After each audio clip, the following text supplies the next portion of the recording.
que contaram ao Brasil e ao mundo. Diante das arbitrariedades cometidas pelos procuradores e por Sérgio Moro, cabe agora à Suprema Corte corrigir o que está errado, para que haja justiça independente e imparcial, como é devido a qualquer cidadão.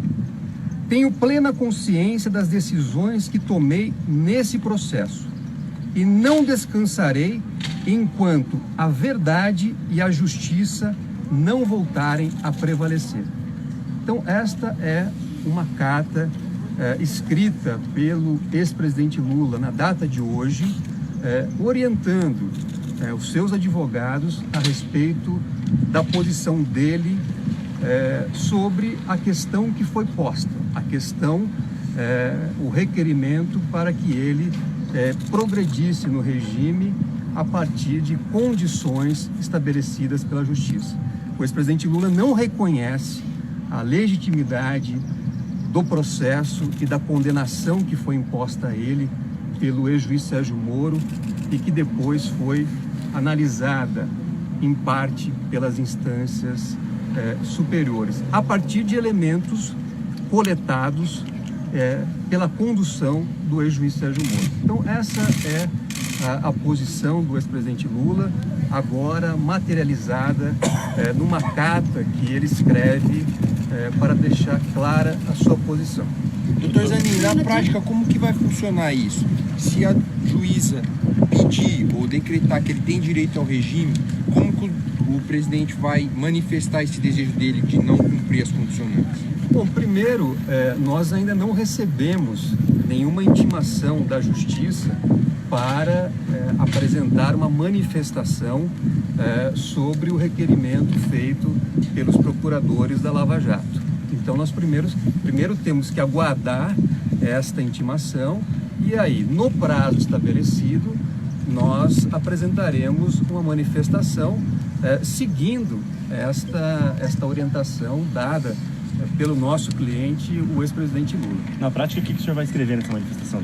Olha, ainda precisamos, como eu disse, receber a intimação e a partir do momento em que se verificar o prazo cabível para a nossa manifestação, nós vamos apresentar exatamente a posição do ex-presidente Lula. Ele não aceita qualquer condição imposta pelo Estado, o que não reconhece a legitimidade do processo que o condenou e que o trouxe ao cárcere, onde ele está nesse momento. Diante dessa manifestação, ele corre algum risco, por exemplo, de regressão? Ele pode legalmente descumprir uma determinação que venha a determinar a progressão de regime dele? Olha, não se está cogitando de nenhum tipo de descumprimento, está se cogitando sim numa decisão tomada pelo ex-presidente Lula que, a partir do momento que ele não reconhece a legitimidade do processo e da condenação que foi imposta a ele, ele não está obrigado a aceitar qualquer condição do Estado. O que ele deseja, e também é aquilo que nós, como advogados, já pedimos, é que a Suprema Corte possa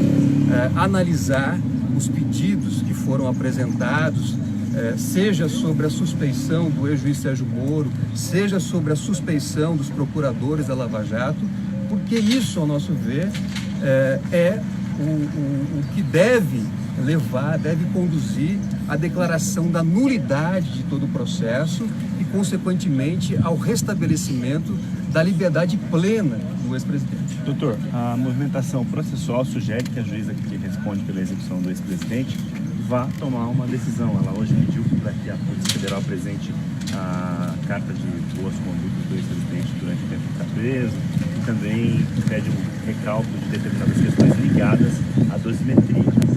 A partir da decisão, se o presidente, por exemplo, não cumprir uma virtual decisão dela dizendo que é para ir para casa com tornozeleira, sem tornozeleira, com alguma restrição cautelar. A partir disso, se o presidente não cumpre, ele estaria descumprindo a rigor uma decisão judicial. Vocês trabalham com essa hipótese? Não, eu não vejo como uma situação de descumprimento de uma decisão judicial. Como eu disse, nós ainda vamos apresentar uma manifestação.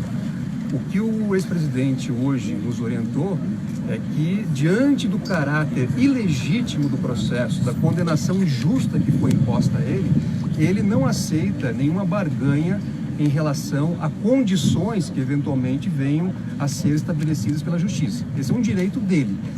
O Estado não pode impor ao jurisdicionado nenhum tipo de condição. Obrigado, pessoal. Doutor, a última.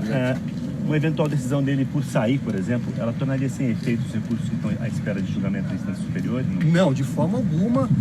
Aliás, nós pretendemos reiterar à Suprema Corte os pedidos que já foram apresentados. Nós temos habeas corpus pendentes de julgamento que foram protocolados desde o ano passado.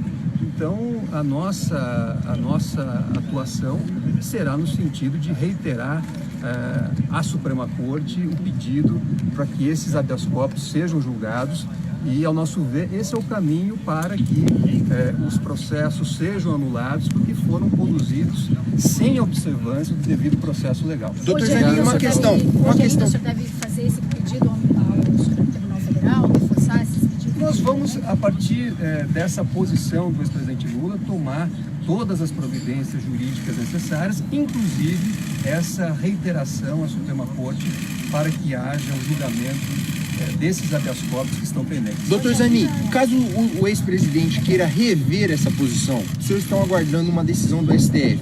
Vamos dizer que o STF julgue o recurso de vocês de forma contrária e o ex-presidente não tem o processo dele anulado. Ele poderia rever essa decisão dele juridicamente? Olha, agora eu topo uma condição ou isso não? Olha, isso eu acho que seria, na verdade, um exercício de futurologia.